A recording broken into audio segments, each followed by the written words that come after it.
The agricultural industry has been experiencing a quiet digital revolution. Previously analog, manual processes are becoming fully automated. Data scientists are applying their craft to millennia-old agricultural problems. Manufacturers are cramming farm equipment with digital components. Cows are getting connected to the internet. This dizzying shift in the way agricultural professionals do business is creating profound ramifications for the way operators and manufacturers interact. It's also creating a new frontier for data scientists and cybersecurity professionals to solve critical problems in an industry that makes modern society possible. In this episode, special guests Garrett Bladow and Joe Panatoga discuss the agricultural IoT revolution. Garrett Bladow has served for over a decade as a technical leader at the National Security Agency, leading several cyber capability research and development efforts as CTO for Redacted Incorporated, developing cyber risk management solutions for Fortune 500 and Silicon Valley startup clients, and as a digital expert for McKinsey & Company, building analytics companies for major clients across the globe, and is currently serving as a senior architect at Dragos, a leading operational technology cybersecurity company. A native North Dakotan, he is a co-owner of his family beef ranch, where he runs the genetic breeding and land sequestration programs from his home in the Mid-Atlantic region. In his spare time, he enjoys building things at his local industrial makerspace, fly tying and fly fishing, and programming PLCs at the Baltimore Spirits Company. Joe Panatoga spent close to a decade in government and the private sector, both reverse engineering and developing security mitigations for IoT and embedded systems of all shapes and sizes. He is now a graduate student at Harvard Business School and thinks often about how security integrates into a broader business strategy to create value in our ever-connected world. Joe, Garrett, welcome to the show. Oh, thanks for having us, Josh. Yeah, thanks so much for taking the time. This is a really fun topic. We've had a couple of guests on to talk about various features of the IoT landscape. This one literally involves landscapes, so I'm very excited to dig into this a little bit.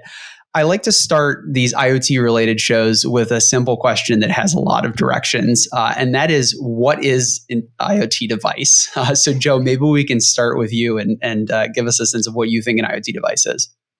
The controversial question. I tend to, be a little bit, reticent to prescribe what it is, but I think, as far as I think about IoT, I really think about anything with a processor in it that connects to other systems. If we want to take internet literally, it could be any device connected to the internet. But I think we could even consider, as we consider them for security and other research purposes, is basically any device on a network. Gotcha.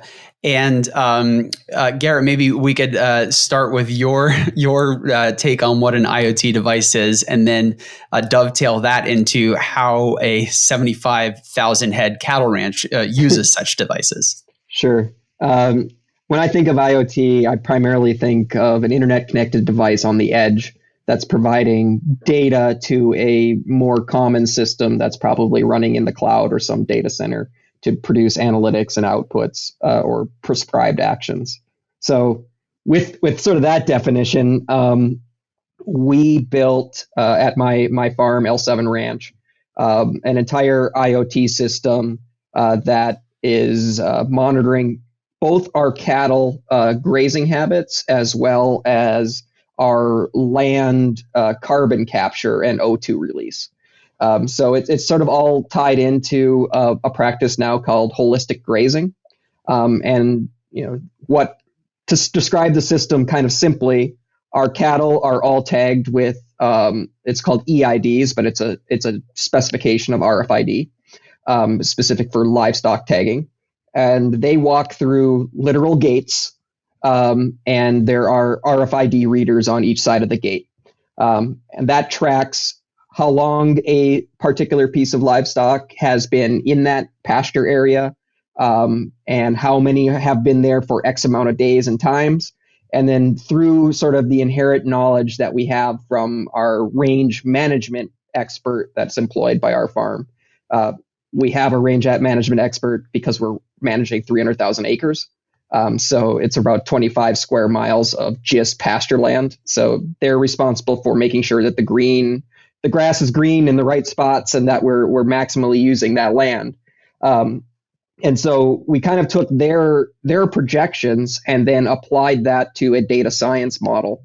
And now, as we track the cattle usage or cattle dwell time on a piece of specific land, we can say that 50 cows and calf pairs on this section of land for 90 days is going to bring us down to a half inch of grass, which is roughly where we want to promote root growth in the grass to get that carbon capture and do the O2 output. Plus, it's just, it's time to move the cattle off of that to another place. So that's when we do roundup and herding, which is pretty fun now because those operations are automated, and we've gotten so much economic advantage from it on our ranch, just from ranch operations to doing that. Yeah, it's a really fascinating time. I mean, Joe, agriculture is like probably 10,000 years or older. I don't know. It's a profession that's been around for a while. Transistors have also been around for a while, probably close to 70 years by now. What is it about modern technology and IoT devices that enables a really old profession like this and relatively old digital technology to like create a revolution in 2020? Yeah, well, I think you have two things. You have first is just the massive communication architecture we have, where Garrett can have these sensors on a farm in North Dakota, and they don't need they can use LoRaWAN or some wireless protocol. They don't need to run Cat5 or fiber out to the barn or out to the stable, or I don't know where you store cows. Maybe those are not terms of art. This is all open range land. So it's like if you've ever seen the pictures of the Badlands in North or South Dakota, that's where they're running. So it's hilly land, gullies, petrified wood, pretty desolate. Looks like the surface of Mars, but it's also my favorite place in the world. So probably hard to run Cat5 cable. It certainly is. In fact, they're out in our area is the increased fracking boom for domestic oil production, and they have actually run into the exact same challenges. Can't run fiber or cable out to the oil rigs to do monitoring and that. So they really built up using kind of our initial pilot stuff as a communications vector. So we've got 5G out by my farm ranch because of oil and gas now, which is just ridiculous. Amazing. Yeah, when we started, the first thing was we were using Zigbee as a point-to-point, peer-to-peer protocol with some super nodes that had 2G wireless at the time, and now we've upgraded that equipment from 2G to 3G to 4G, and now I got to look at whether or not I'm going to do 5G around there. But we just don't have as much data to probably take that cost vector on. Right. Yeah. And I mean, so the innovations on wireless communications have created a ton of opportunities there, right? Right. Joe, there's also been, I think, a real a ton of evolution in the chip sets that we're able to put onto printed circuit boards and the way that we're designing electronics these days, so that you can get a tremendous amount of processing power and storage on a really tiny board, right? So what does that look like for IoT devices? How have computers that used to take up the size of a room, now you're able to fit them in the size of a credit card? What were some of the ways that we were able to get such tiny electronics, and how has that enabled IoT?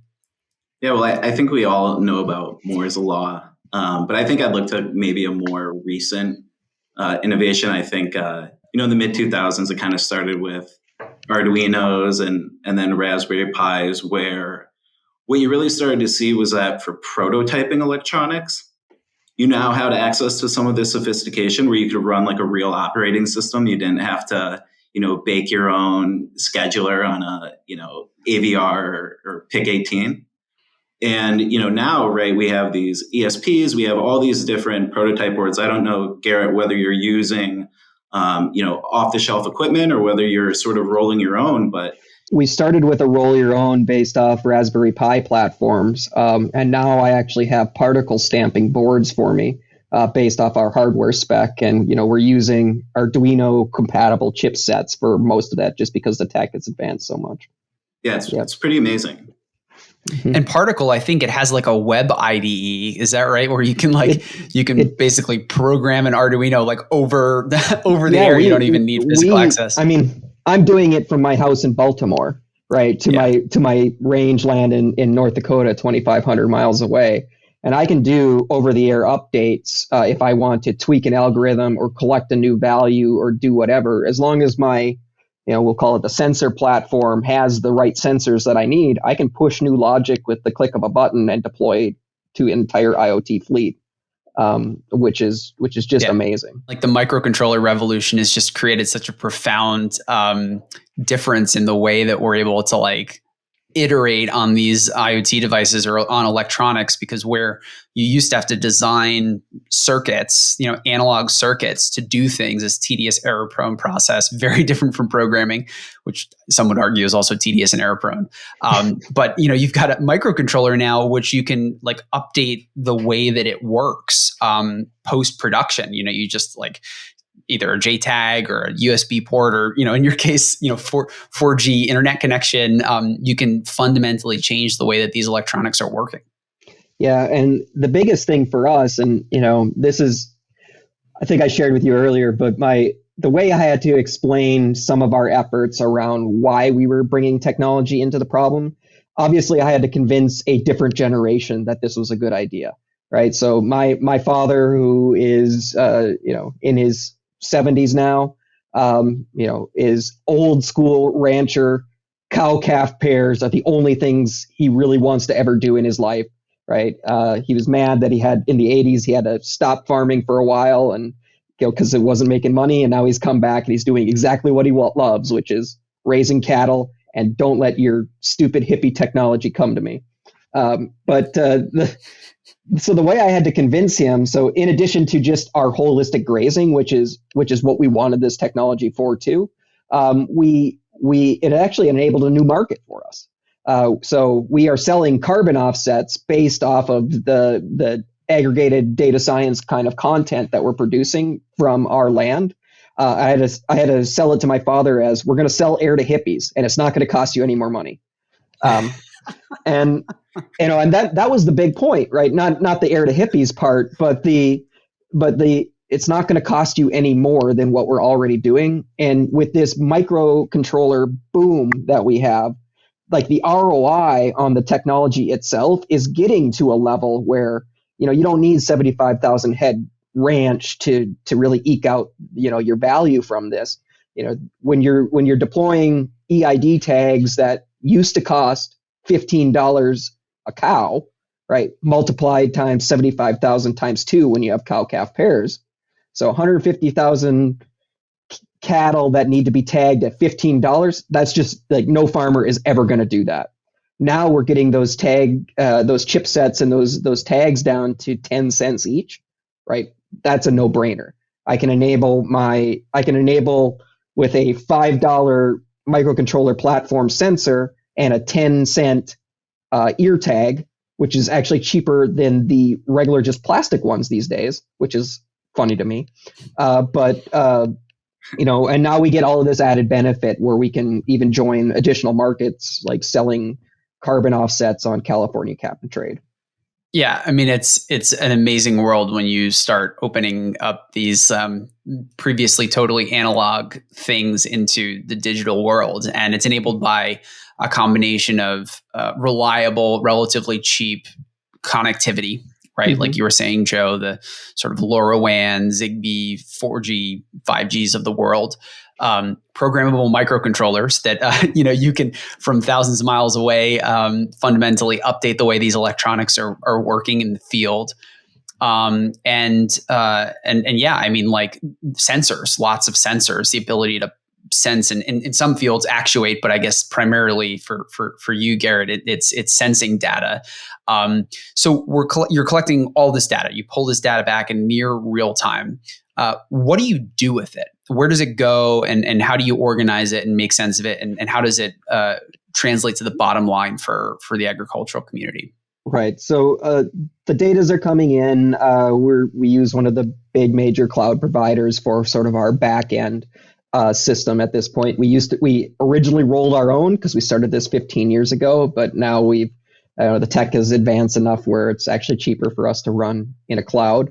But we're getting data from not only the cow entry exits, but we have sensors that are literally in the ground measuring O2 levels, carbon levels, moisture levels as we're doing that. And that data comes up to a central aggregation point, and then we have literal data science algorithms that are running on it. So the two big use cases that we use today, number one is optimizing our field operations. So we employ 8 cowboys, cowgirls, actually more girls than guys these days, which I'm proud of, that are working our ranch day in and day out. They're responsible for, when the cows are birthing out in the open field, checking up on them, and moving herds when we close effectively a section of the land because it's been grazed maximally. And every morning they receive a report. A printout comes on their printer automatically because they have to take the paper with them. And because even though there is 5G, there's not cell service everywhere. So they take their paper printout, and it's like, all right, these 25 cows have to be moved from this section to that section because we need to put more grazing pressure in this area, and that one's grazed out. And so, we reduced our employee load we used to employ 40 cowboys, cowgirls, and now we're down to 8 just because of the data is maximizing our operations and our field science. So that's the sort of first case. That's the one that I was able to sell to my father, right? Because it helped our bottom line. But the second one is the land sequestration efforts, commonly known as carbon offsets.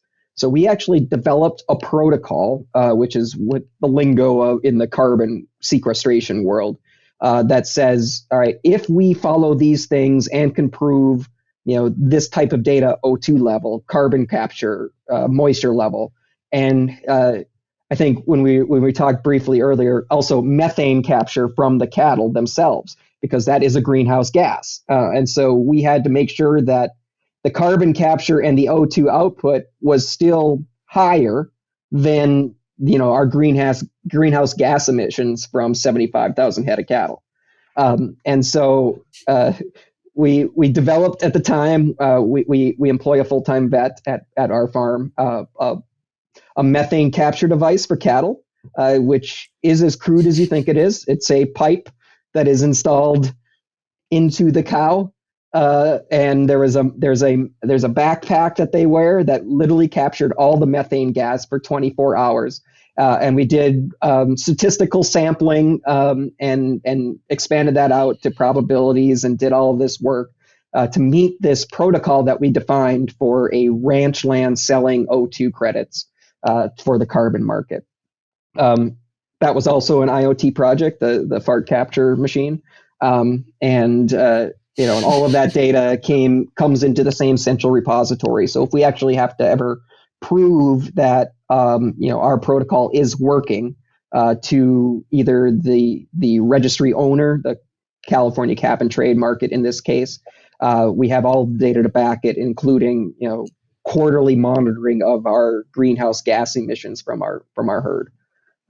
So it's that itself has enabled we actually make hundreds of K of profit by selling air to hippies, which is we were already having the data minus the fart capture, and so it was really no additional cost factor for us, and we're getting additional income because of that. So it's been a win-win, and my father who says I run the unconventional ranching practices section of our farm, is ecstatic these days, especially because one, he doesn't have to touch it, and two, it's just passive income that he doesn't have to worry about. Yeah, it's amazing. I'm sure you won him over the second that those profits started rolling in. Even though I'm sure the fart backpacks created a little bit of incredulity. yeah. He laughed at me. Like every time he saw one, he laughed at me for like days. He's like, "This is never gonna work. This is the dumbest thing I've ever seen." I'm like, "All right, Dad, just give it some time." And then he'd bring in all of his old school rancher buddies and like, "Look at what this idiot's doing."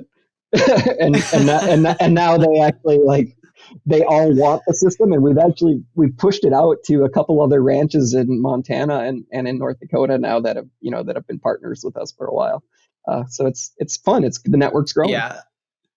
I know it. I mean, this is something we find all the time in kind of vehicle and industrial settings, is that like the data that gets generated and no one listens to has got so much intrinsic value to it because it's operational data and it helps you operate more efficiently or smarter. And then in some cases with the government, there are regulations right there that allow you to get credits for being, more environmentally friendly and things of that nature.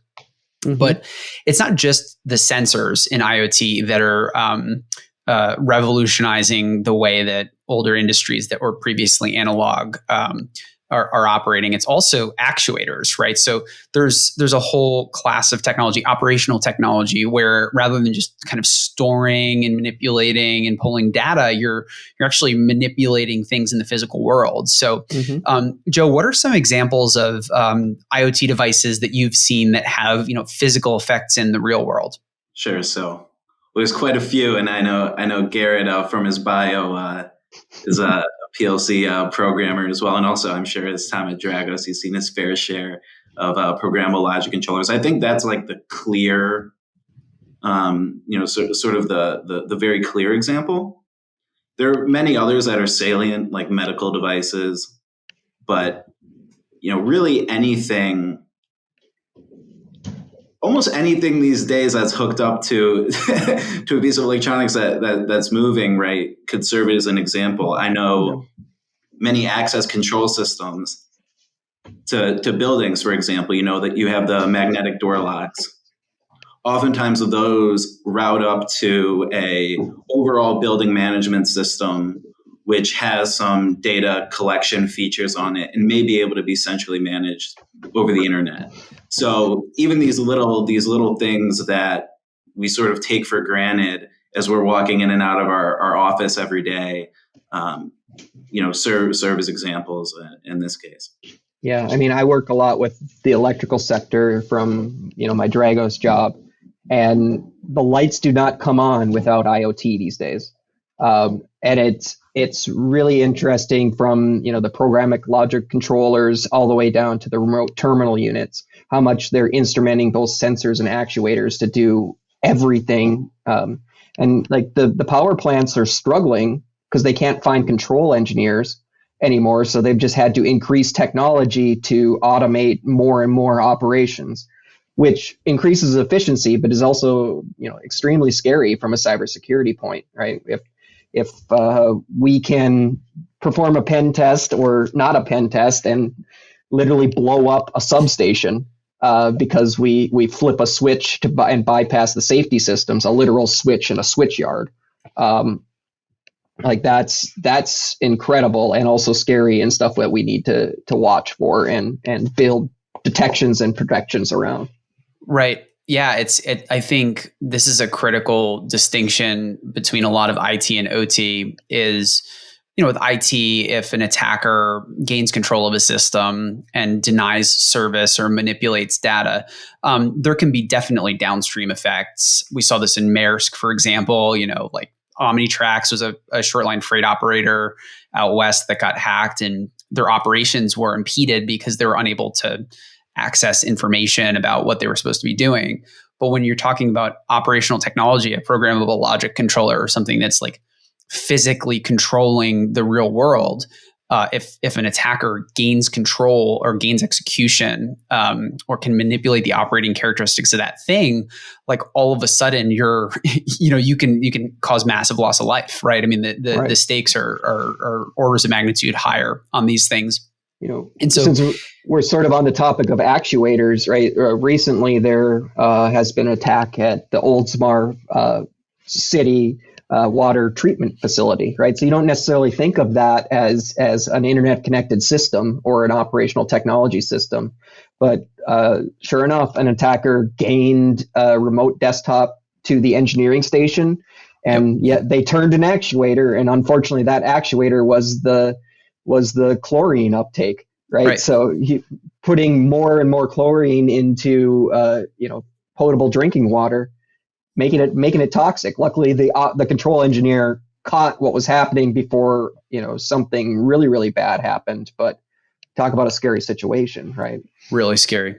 Yeah, and Joe, this is, I mean, a recurrent cybersecurity theme, right? Like the trade-off between convenience and security. I mean, I think in this case, it was like TeamViewer. Yep. And this may be just kind of apocryphal, but I heard it was part of potentially the credentials were part of one of these massive, the comb, the combined combination of multiple breaches stuff that was leaked out on the dark web.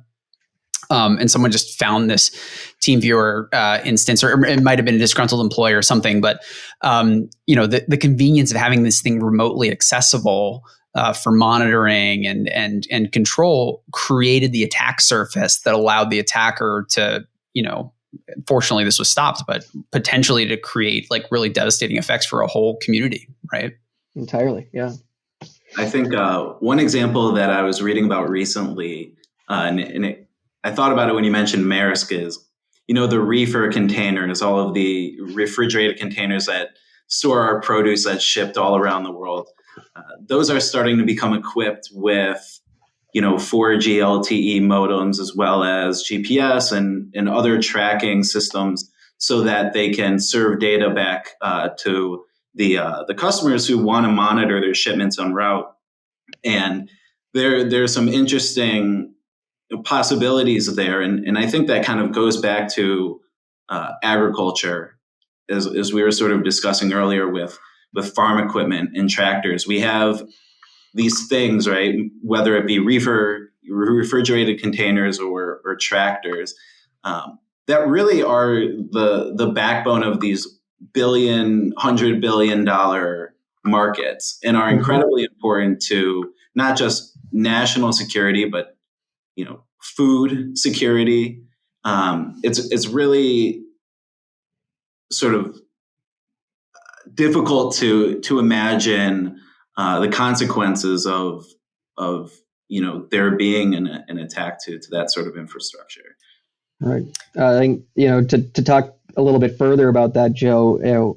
Most of the new equipment these days comes with an internet connected diagnostics package.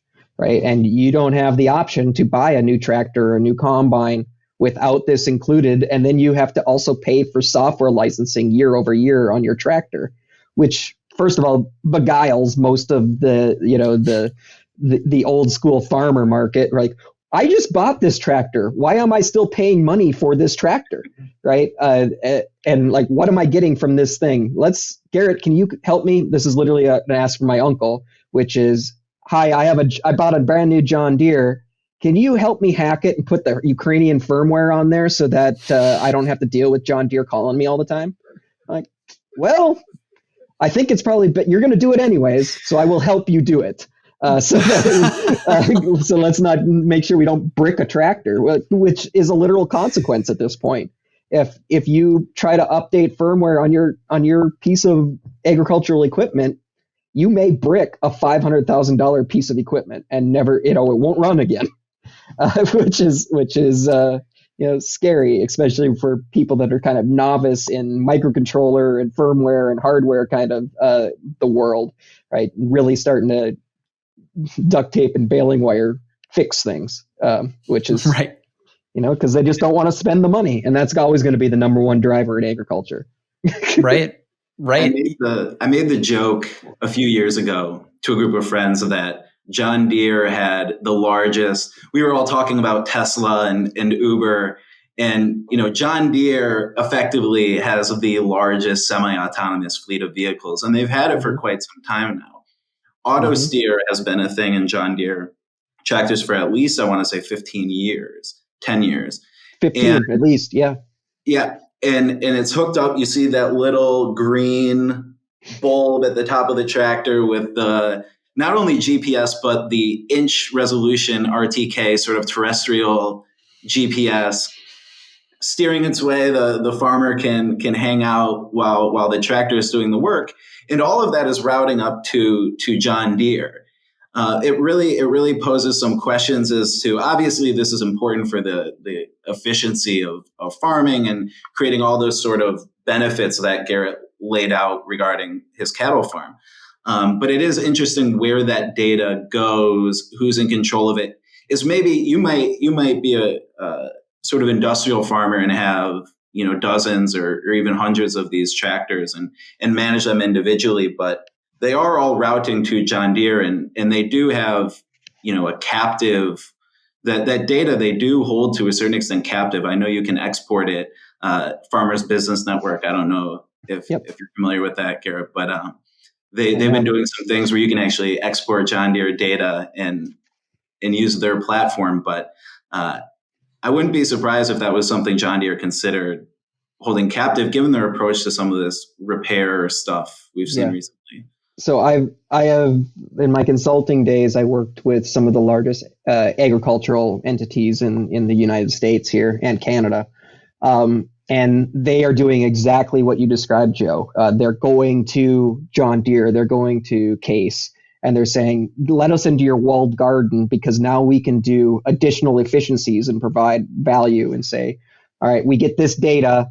I can tell you now that, I can send notices out to my agronomist that says this field is being sprayed for grasshoppers, and we know that there's this weather pattern and the grasshoppers are going to go to this section next, right? And so they can actually get ahead of the problem by sending their agronomist out to a specific farmer or field plot and say, hey, your neighbor has grasshoppers. They're coming to your field next. Let's pre-spray so that you don't have a famine from the locusts coming through, which is incredible that you can do.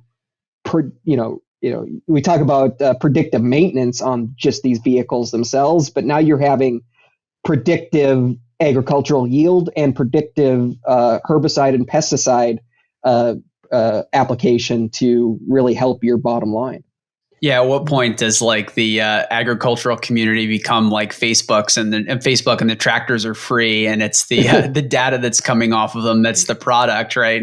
Yeah, I mean what Joe talked about with this inch level resolution is just incredible. My father, we've invested in auto steer about 10 years ago and have upgraded a few times for our crop raising operation where we actually just raise feed for our cattle. But the first time we got it, he drove in and he hit the button that recorded his first field operation. And that same recording he's been using on that fields for 10 or more years. And now he just roughly drives his tractor to the same start point and you hit go and it digs the field, plants the field, sprays the field. Will tell you if you've missed when we did a spray operation using that same output, it let us know when we had a 4-inch miss on overspray application. So we missed 1 4-inch stripe on a 40-acre field, and it was able to tell us, go back and hand spray that area or whatever you're going to do with 4 inches, when you have 80-foot booms. But still, the coverage and the ability to give you that information is just incredible. And my favorite is my cousins are growing up and they're full-time farmers as well, mostly in the crop industry. He watches Netflix every day when he goes out. He drives his tractor to the spot, he hits go, and he just sits and watches Netflix on his phone while the tractor does almost everything for him. and like he brings his I mean, these things now are wife way too useful. to combine, and she does the same thing. She just like sits there and like does her work from home job inside of the combine when they're doing harvesting. It's amazing. It's crazy. Yeah. Yeah. So these things, there's no way these things go away, right? And if anything, they're going to become more enabled and more connected. Yeah. There's a tension between the OEMs and the farmers about who owns that equipment, who owns the data that's coming off it, and who has the right to repair that equipment when it breaks, right? Mm-hmm. And I know there's a lot of really interesting legislation and lawsuits going on around the country about those sorts of questions. If when I buy a tractor, do I have the right to repair that tractor, or do I have to go to a John Deere certified repair station to do it? Some folks, as you've indicated, are sort of subverting those controls by saying, no, this is my tractor. I'm going to upload firmware to it if I want to upload firmware to it. And the sources of those firmware are a little disconcerting because when you have code execution on a device, at a root level like this, you own that device, really, right? What could go wrong? What could go wrong? Well, Joe, what could go wrong? Like what are some of the things that can happen if you gain execution on farm equipment, for example, and it's connected to the internet? As we've discussed, the tractors, they're equipped to have the spraying controlled and the planting effectively controlled through a system that is autonomous, or we'll say semi-autonomous to keep the regulators happy.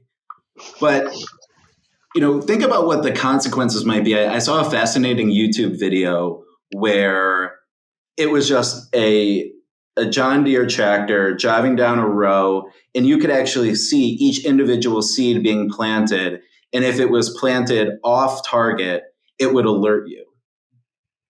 Mm-hmm. And if it missed the seed, like say it didn't make it down the funnel to the little actuator in time to be planted, it would notify you.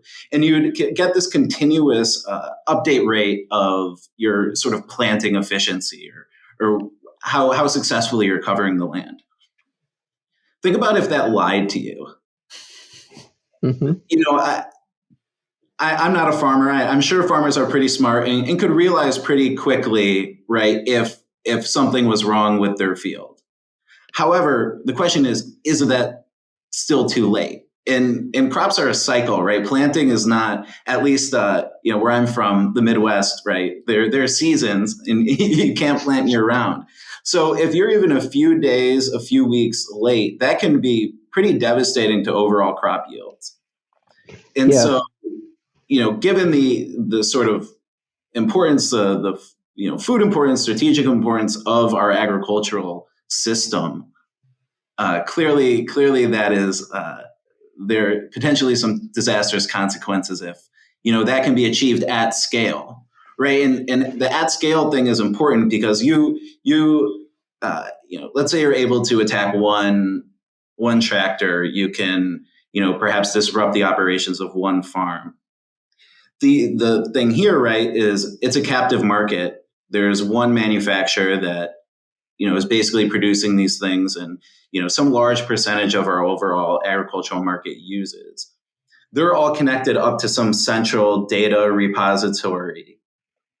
They're getting over-the-air updates, I'm sure. Yep. The question is, all those devices are the same. So now if you happen to say attack the mothership, and you can push malicious updates downwards. Think about like the SolarWinds attack back in December. Or I know it happened before December, but disclosed in December.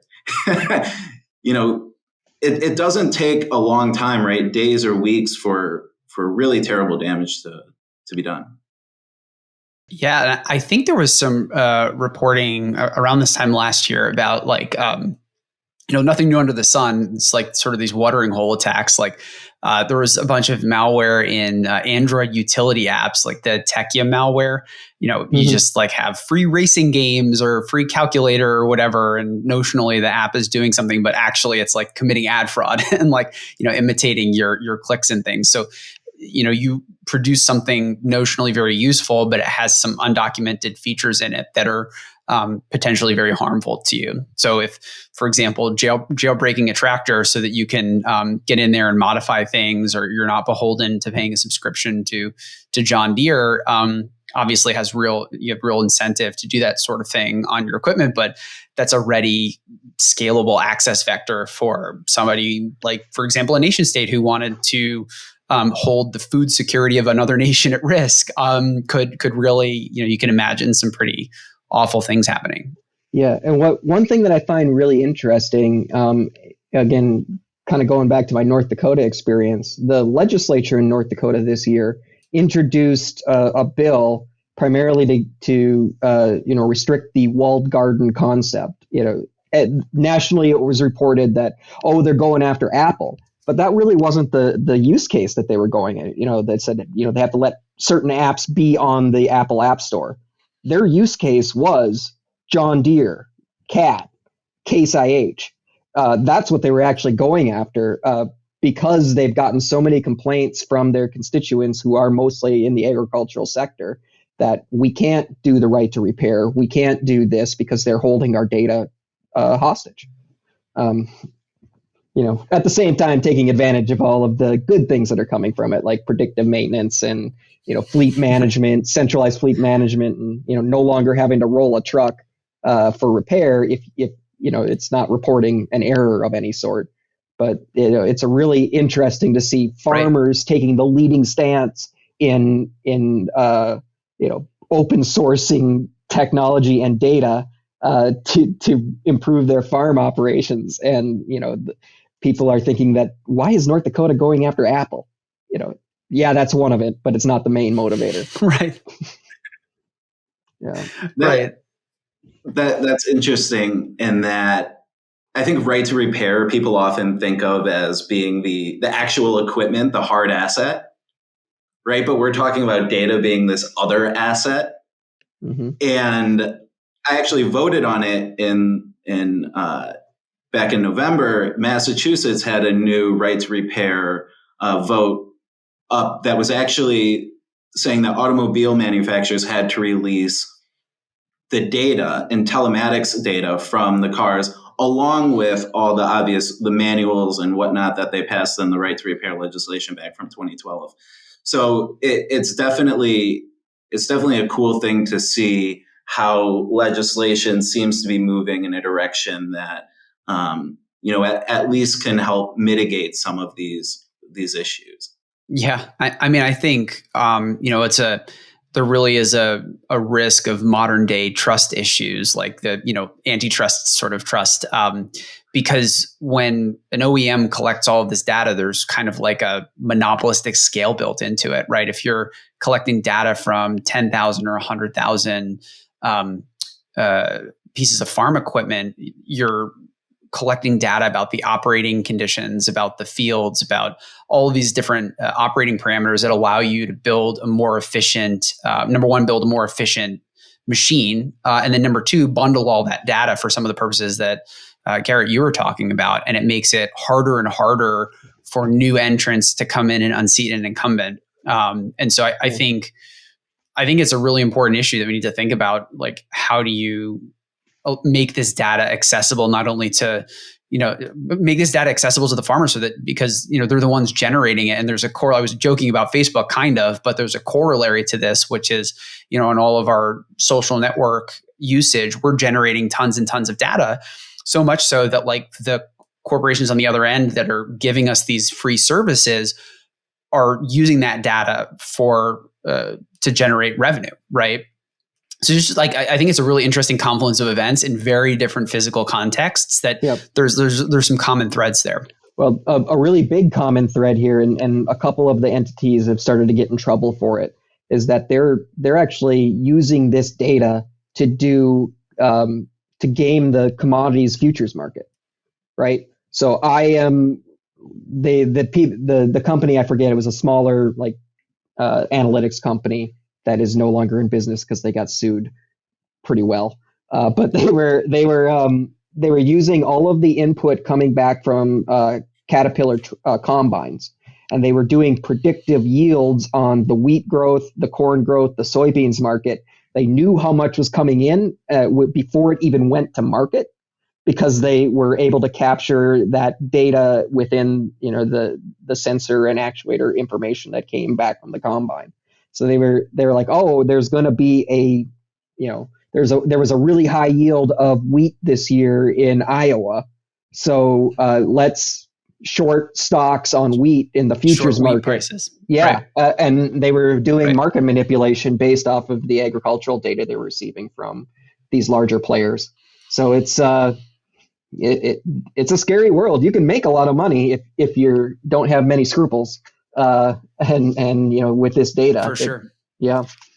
Yeah, and it's there's always a duality to it, because on the one hand, it's like that is a zero-sum game where you're sort of, screwing other people out of money because you have an unfair kind of like information advantage.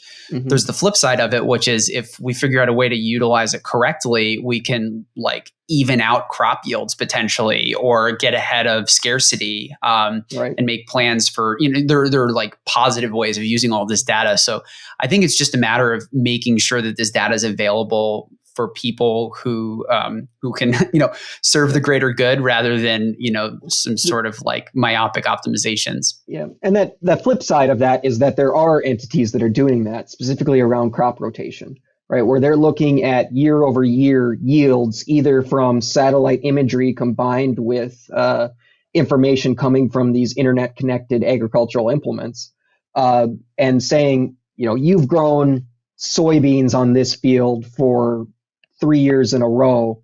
We really think it would be prime for you to, plant corn this year, because there's so much nitrogen in the soil from your soybean output. And this summer is going to be, a hot summer in the right months and things like that, right?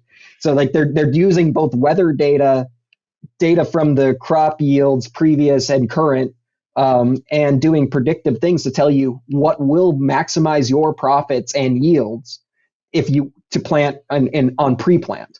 So it's really amazing to see how that technology is going, and being able. I was working with a company that did weather analysis for range land, and they're getting down to 3-meter prediction of what a climate will be. Think of like 3 square meters. I can tell you what the climate will be like predictively for this year out of your 100 or 200 acre field.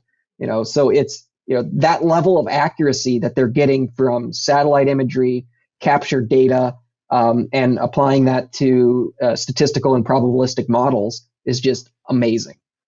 It's amazing. Yeah, it's absolutely amazing. And I think as we become more and more reliant on automation and software, because it just makes so much economic sense to do so, like it's only a matter of time before there's a cyber event. Like it's only a matter of time. So how do you even begin to think about protecting these things from cyber attack, given that like virtually, I can't think readily of an IT cybersecurity product like, an endpoint security product or a web application firewall that is relevant to a tractor. How are you thinking about this frontier of cybersecurity, and what sorts of mitigations do we as a cybersecurity community need to start thinking about and putting in place? Yeah, we primarily preach observability as your major indicator for what could be wrong, right? So making sure that, at the lowest level that you're able to manipulate, so the firmware or the products that you're loading in, are you monitoring the right stuff? Are you monitoring the correct state of your processes, your systems? And do you have what we call canaries if something is out of spec? I was working with some of these larger companies that are producing, these IoT connected agricultural devices, and we baked that in all the way down to the core. It wasn't like that 10 years ago, right? But in the last 5 years, they have hit the, oh shit moment of, yeah, what we've done is great, but it's also scary, and now we need to protect it. And the only way we can protect it without losing functionality is observability. I think that makes a ton of sense. And there's a parallel here between the way that IT cybersecurity systems grew up and what we're seeing in some of the OT settings. Like, in the 70s, a bunch of academics figured out how to wire some computers together, and that Ethernet IP-based network became the way that the world communicates. Totally unsecure protocol from like its first principles, but we figured out ways of glomming security onto the side of it. You mentioned starting to bake security in working with the OEMs so you can design from first principles. One of the things about these OT assets is, as you know from your day job at Dragos and running a very digital forward agricultural operation, is that these assets are around for decades. It's not like a phone or a laptop where you're recycling these things every couple of years. These things are around for decades. How do you think about going back to these OT assets that aren't going anywhere and protecting them from cyber attack? How do you bake observability into a system that's already been produced and out there in operation? Right. I mean, that's most of our customers here at Dragos, in the manufacturing or electric generation. These things, you think of a nuclear power plant, it's built, and that technology doesn't get moved for 70, 60, 70 years, right? So what do you do? And that's sort of observability is again our only really mitigation to that is you install sensors, you watch the data, and some of this they picked up in the OT world. Right? You now have historians in your SCADA network that are capturing every input and output down to the RTU level, the remote terminal unit level, and you can do predictive analysis of what is out of scope and what is not. Again, if your systems aren't lying to you, like Joe brought up, right?